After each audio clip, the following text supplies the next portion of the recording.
ദൈവനാമത്തിന് മഹത്വമുണ്ടാകട്ടെ. യെശയ്യാവ് 54:17. നിനക്ക് വിരോധമായി ഉണ്ടാക്കുന്ന യാതൊരു ആയുധവും ഫലിക്കുകയില്ല. ന്യായവിസ്താരത്തിൽ നിനക്ക് വിരോധമായി എഴുന്നേൽക്കുന്ന എല്ലാ നാവിനെയും നീ കുറ്റം വിധിക്കും. യഹോവയുടെ ദാസന്മാരുടെ അവകാശവും എൻ്റെ പക്കൽ നിന്നുള്ള അവരുടെ നീതിയും ഇത് തന്നെ ആകുന്നു എന്ന് യഹോവ അരുളിച്ചെയ്യുന്നു.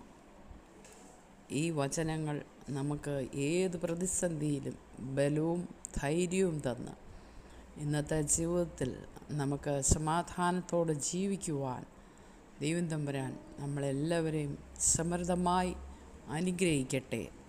ആമേൻ.